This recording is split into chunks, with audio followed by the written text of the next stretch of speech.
جو امام حسن کی جو بھویں، امام حسن کی جو پلکیں، جو ماتھا ہے، جو رخسار ہے، جو ناک ہے، جو داڑھی ہے، جو مبارک مونچھ ہے، یہ جو چہرہ ہے امام حسن کا، یہ رسول اللہ کی طرح دکھتا تھا۔ آپ کو پتہ ہے کہ یہ کون کہتا تھا اور کس کے سامنے کہتا تھا؟ آپ کو حیرانگی ہوگی کہ امام حسن لجپال سرکار کے بارے میں امام بخاری نے اس روایت کو نقل کیا ہے کہ وہ کہتے ہیں کہ حضرت ابو بکر صدیق مولا علی کو سامنے کھڑا کر کے کہتے تھے، علی اس کا چہرہ تمہارے چہرے کی طرح تو نہیں ہے۔ آئے آئے سنی بات کو سمجھ یار، آج میں کوئی عشق کی تار چھیڑ بیٹھا ہوں، تھوڑا سمجھ سنی بات کو۔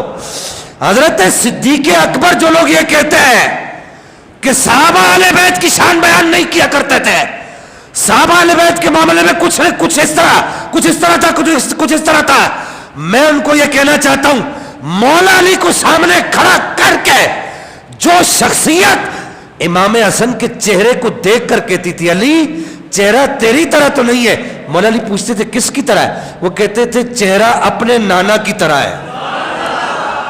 کہا جانتے ہو حسن کیسے نظر آتے ہیں؟ حسن کی آنکھیں کیسی ہیں؟ حسن کے کان کیسے ہیں؟ حسن کے بویں کیسی ہے؟ حسن کی پلکیں کیسی ہے؟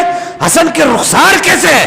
وہ کہتے تھے علی یہ تمہارے ہم شکل نہیں ہے، یہ تاجدار انبیاء کے ہم شکل نظر آتے ہیں۔ میں کہتا ہوں زکروٹے 10 سیڑھیوں کے منبر پہ چڑھ کے جب تو یہ بیان کرتا ہے کہ امام حسن ہم شکل مصطفیٰ تھے، تو یہ بھی تو بیان کیا کرنے، یہ کہنے والا کون تھا؟ یہ کہتا کون تھا؟ یہ حضرت ابوبکر صدیق کہا کرتے تھے۔ درود پاک پڑھی، اللہم صلی علی سیدنا